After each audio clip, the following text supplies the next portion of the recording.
If I phase out again, Vice Chair Evans, can you take the helm as I try to get back? Hopefully it doesn't occur though. Yep, maybe to reboot or whatever. I can do that. Yeah. Will you want to send me the other agenda in case that happens?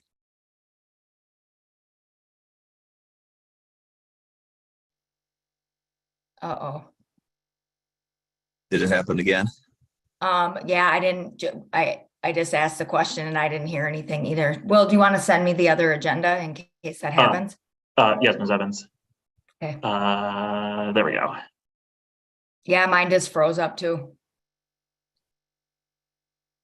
While we're here, why don't we just call the meeting to order, Mr. Vogel? Could you do a roll call, please?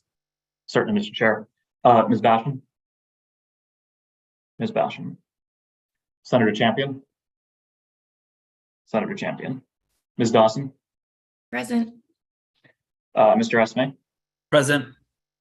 Vice Chair Evans. Present. Chair Gaffin. Present. Mr. Hanson.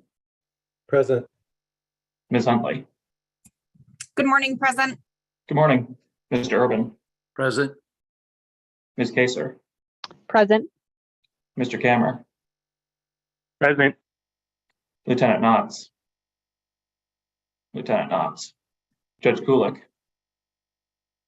Judge Kulik. Senator Matthews. Senator Matthews. Ms. Mattson. Present. Thank you. Representative Mueller. Representative Mueller. Inspector General Modi. Present. Thank you. Mr. Page. Present. Ms. Robertus. Here. Representative Robbins. Here. Mr. Sandoval. Present. Judge Satterback. Judge Satterback. Ms. Sherlock. Present. Mr. Tatum. Mr. Tatum. Ms. Williamson. Present. All right, thank you. Mr. Chair, 17 of the 25 members are present. A quorum is present. Thank you, Mr. Vogel. Mr. Vogel's also posted meeting minutes from the last task force meeting, which occurred on the 9th of December. Those meeting minutes are posted on the task force website. We open it up now to any corrections, recommendations, concerns. Seeing no hands raised or hearing any voices, those meeting minutes are adopted as offered by Mr. Vogel. And today we're at the finish line, hopefully. And first things first, we have disseminated, Mr. Vogel has disseminated a copy of the proposed final report. The final report, Mr. Vogel can update us. He has received some communications on some typos, some other issues that we're continuing to work on, but we're going to try to vote on the substantive section of it. I believe Ms. Sherlock had a change that sort of borderlines on substantive that maybe we would have her discuss for a minute. We also received a request for an addition of a minority report from Mr. Page. Mr. Vogel, is that accurate, and should we proceed with Ms. Sherlock? That's accurate, Mr. Chair. Sorry to throw you on the spot, Ms. Sherlock, but I believe that your change has some issues that could be considered substantive that we want to ensure that the membership has an opportunity to weigh in on. Are you able to kind of talk about it very briefly? I am looking through the notes and just, I found it. I think I know what you're talking about. Well, it would be on page 24 under the section preponderance of the evidence. The second paragraph just says Minnesota is unique in that it appears to be the only state that relies on a POE standard, and elsewhere in the text of the report on page 15, there's a footer that talks about 2 other states that use POE, and also in the attachment at the end, there's indication that other states use POE. So I'm suggesting that we change that to Minnesota's unique in that it appears to be one of only a few states that rely on a POE standard. I'd like to just open that up to any discussion that we have. Of course, one of the goals of the report is to maintain accurate information.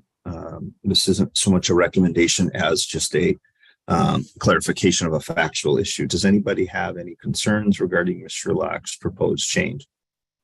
Good catch, Ms. Sherlock. Thank you. I think, was that what you were referring to, Will, as the, or Chair Geffen, as the potential substantive change? I think the rest were pretty much typos. Yes, that's exactly it. And one other thing, just at the very beginning of it, the very executive summary first paragraph, there's parentheses that says as well as caregivers of foster children. And I'm suggesting that we, instead of using parentheses, we offset that with commas, because parentheses just makes it feel like it's an afterthought, and foster parents are certainly a substantial part of 245C. So everything else I think was exactly just a typo. Yeah, Mr. Esme, please. Thanks. Good catch, Ms. Sherlock. Will, I just wanted to ask you, since I know you did a pretty big part of that state-by-state research. Do you think that change accurately summarizes the research on the comparison with other states? Yes, Mr. Esme. Okay. Yeah, a lot of that earlier research was relying on statutes that didn't have that POE standard, but we've subsequently identified some that do. Perfect. Okay. Yeah. Knowing that, I would definitely be in favor of making the change. Any other concerns about any of the changes Ms. Sherlock has raised? Mr. Burtis. I'm not certain it's a concern with the content. I just want to suggest again, I think I did last meeting, that in the recommendation section, I do believe we need to make note that this needs resource support, that it can't be an unfunded, under-resourced mandate. I really think that in order for these recommendations to be successful, there's going to need additional support. And so if that doesn't go along with this, it might not work out so well. Thank you, Mr. Burtis. Any concerns or questions regarding an inclusion of a sentence to that effect?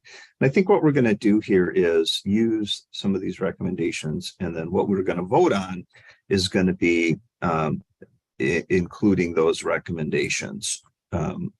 Although not perfectly written yet, I think we can, with relative ease, accommodate Ms. Sherlock's concerns and Mr. Burtis's concerns.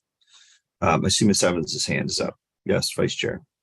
I have a couple things. One of them is, I don't know what page it's on. I could look, but in the committee organization, Representative Moeller is in the data committee, and it says resigned, and she never really actually resigned. We just moved into the data analysis, and I would like to have that removed. I think we've addressed that, and okay. Thank you so much, Ms. Evans, and I believe Representative Moeller reached out on that, and Yep, I just wanted to make sure to get that like on the record or whatever, to get it taken care of. And we're anticipating resolution today that authorizes Mr. Vogel and others to continue to clean up this version to ensure that it is accurate and well written without typographical errors.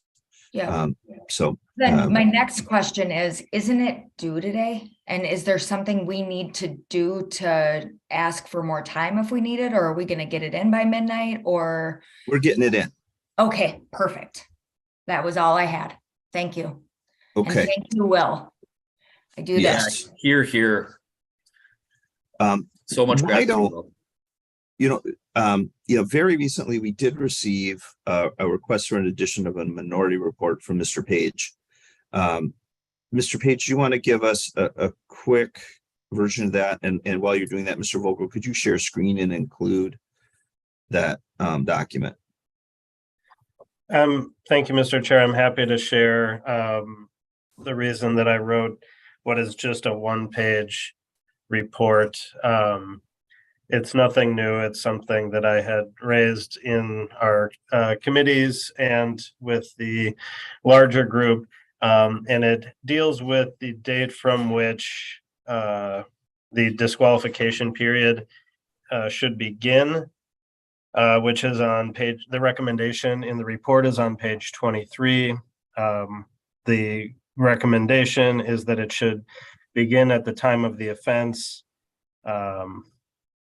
And I think it would be more appropriate to mirror the language or a variation of the language from 245C subdivision 4A paren F, which is the scheme that the legislature adopted when passing the child foster care amendments a couple of years ago. The primary reason for this is I think some people begin to take accountability at the time that they commit the offense or right after when they are caught or charged or arrested. But I do think a lot of people, and I don't know that you can really find data on this, what is in people's minds, but a lot of people don't necessarily change their behavior or their thinking until a much later period, either when they've been convicted or when they begin working with probation and treatment or whatever they need to do. So that is the reason that I have submitted this report. I have tried to be complimentary to yourself and Vice Chair Evans in the and the work of the task force in the first couple paragraphs of the minority report, because I wholeheartedly agree with most of, if not all of the other recommendations beyond this one. But this is something that I did wish to at least draw legislators' attention to as an option when they are, because ultimately the legislators who are writing the legislation and voting on it will be the ones that make the decision, not the task force. And so I did want to call this one out so that the legislature could consider this alternative. And I would just note, I hadn't intended on writing the minority report because an earlier version of the task force had included a clause that said some people disagreed and thought there was the child foster care statute should be considered, but that was removed at one point in these drafts. And so that is why I wrote this separately, and I apologize for getting it late. I noticed kind of late that clause had been removed. So again, my apologies. And thank you everyone for the hard work on this, particularly the chairs, the subcommittee chair or the committee chairs, and Mr. Vogel. Thank you, Mr. Page, and I always appreciate all your hard work. Mr. Esme, your hand's up. Yeah, I was just curious about Mr. Page's last point here. Was it intentional that the language describing the disagreement in that subcommittee was removed? Mr. Chair, I can speak to that. No, that was inadvertent and a mistake on my part. So thank you for catching that, Mr. Page. That was due to reconciling several different versions of the text. And yeah, thank you for catching that. It would seem to me that this has been, this report has been in the spirit of acknowledging this issue for a long time, and would propose that it be included into the language. Do people have any concerns about adding this to the final language of the report? And if so, let's have a discussion quickly about that.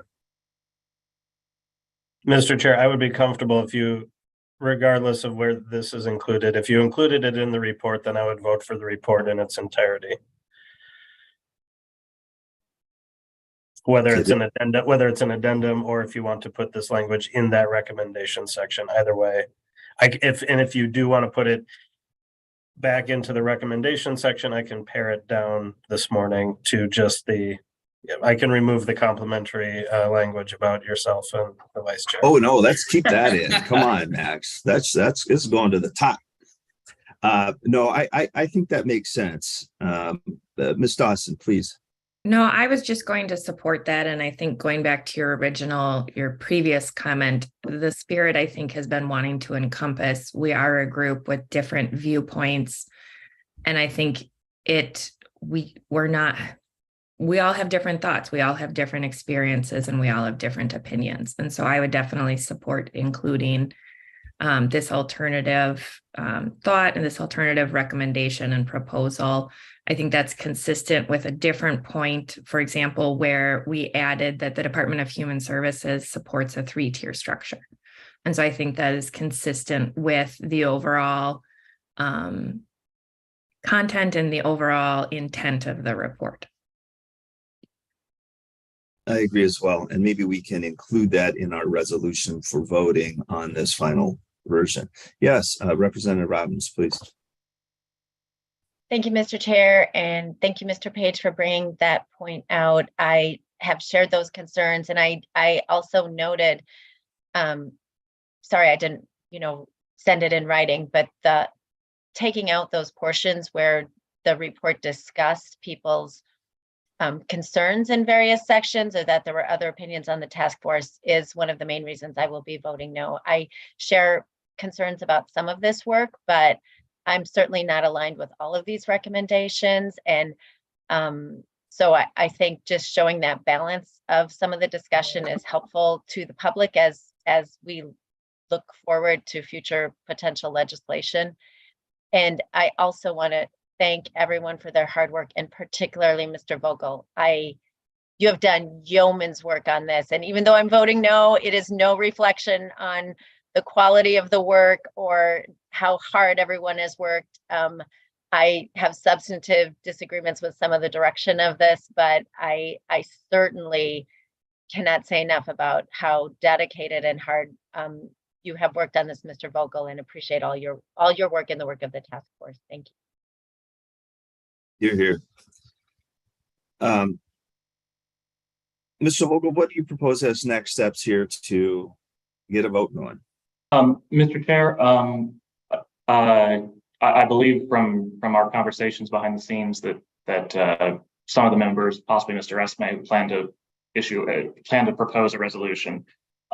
It sounds to me from the tenor of the conversation that there's a consensus in the group. And I don't, if you agree with that conclusion, I think it'd be appropriate for the group to just have the intent that that's a technical correction that's going to be made before the report is submitted. Sorry, the inclusion of Mr. Page's proposed language.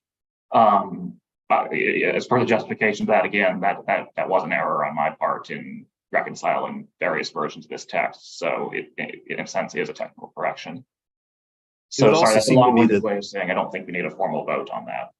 Okay, then can we move towards the resolution from, let's stop sharing screen then, and if we could go to, if anyone has a formal resolution to offer at this time. I do. Yes, Mr. Esme. And just to be clear, I think if I was following it correctly, there were sort of three issues raised by committee members this morning that we're taking to all be technical corrections, and that was by Mr. Page, Ms. Sherlock, but then we also did have Ms. Robertus's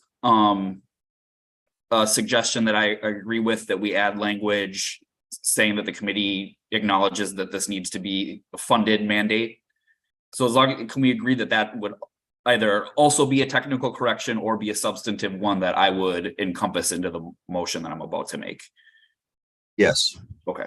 And to Mr. Chair, Mr. Esme, sorry, to that point, I'll fall on that sword again. That I believe Ms. Robertus brought that up in the last task force meeting, and it was agreed that would be included. So that was again on me that language didn't end up in the version that I distributed.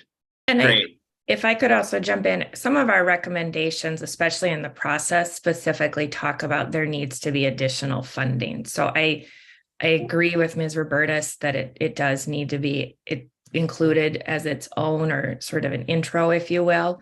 But I think that's, again, within the spirit of the document. Agreed. Great. So then, based on an understanding that all of the suggestions today, actually, I'll stop because I see Ms. Modi's hand. I was just gonna say that, yes, Ms. Dawson, we appreciate that. Any changes that would be suggested or make, there's going to need to be support or funding to that, because the way our system is currently set up, Net Study 2, is literally taking the statute and coding things in there. So if you make changes to 245C, there is always at minimum a cost thing. So it's not just in the process, but that too. So we do our best with what we have on that, but it's always something that we want people to be aware of. Understood. And I think it makes sense to be more explicit about it, consistent with Ms. Roberts' comments. Mr. Esme. All right, thank you, Mr. Chair. So with the understanding that the plan is to adopt all of the changes discussed this morning as technical corrections, then I move that the text of the final report be adopted as distributed, and that the chair and vice chair be empowered to direct staff to make any necessary technical corrections and approve those corrections. Thank you, Mr. Esme. I second. Thank you, Ms. Dawson. Mr. Vogel, can we have a vote on that? Yes, yes, Mr. Chair. Having heard that motion, adopting the text as distributed, with you and Ms. Evans empowered to direct me to make technical corrections and to approve those corrections, and noting that the technical corrections include what we've just discussed, or what you've just discussed. I'll call the roll. Ms. Basham. Ms. Basham. Senator Champion. Senator Champion. Ms. Dawson. In favor. Mr. Esme. In favor. Ms. Evans. In favor? Mr. Geffen. In favor. Mr. Hanson. Abstain. Mr. Hanson abstains. Ms. Huntley. In favor. Mr. Urban. In favor. Ms. Kaser. In favor. Mr. Kammer. In favor. Lieutenant Knotts. Lieutenant Knotts. Judge Kulik. Judge Kulik. Senator Matthews. Senator Matthews. Ms. Mattson. In favor. Representative Mueller. Representative Mueller. Inspector General Modi. Hi, sorry, this is Representative Mueller. I just joined mid-vote, and so I don't know what we're voting on. Apologies, Representative. I'll actually read you the text of the resolution offered by Mr. Esme. And as I pull that up, actually, so there was a little bit of discussion of a few miscellaneous changes that the group's consensus is that those are going to be technical corrections. I can go into the precise details if you'd like, but understanding that those. Why don't I just abstain? Yeah, sorry, just to keep things moving, why don't I abstain right from this vote? All right. Representative Mueller abstains. Thank you. Yep. Inspector General Modi. Abstain. Inspector General Modi abstains. Mr. Page. I vote in favor. Ms. Robertus. In favor. Representative Robbins. Abstain. Representative Robbins abstains. Mr. Sandoval. In favor. Judge Satterback. Judge Satterback. Ms. Sherlock. In favor. Mr. Tatum. Mr. Tatum. Ms. Williamson. In favor. All right, Mr. Chair, the votes are 14 in favor, 4 abstaining, with the remainder of the members absent. The motion carries. Thank you so much, Mr. Vogel. And I think that's great. Mr. Mr. Vogel, I don't know what's next. In terms of next steps, Mr. Chair, the report is due today. So my intention is to get all these corrections integrated. I know some members have shared with me some typos that they found. Thank you very much for that. I'll be correcting those as well. I'll be passing a cleaned up copy of the report to you and Vice Chair Evans for final approval. And then I'll get that over to the relevant people in the legislative staff. We should have a report on time, Mr. Chair, members. And then in terms of next steps, the task force itself continues as a body until December 20th, I believe, in the enabling legislation, in case you needed to do anything else. But this feels like a job well done to me, Mr. Chair. Thank you, Mr. Vogel. And I would also ask that when the final report is issued, the final report goes out to each of the members of the task force for their own personal records. Yes, Representative Robbins.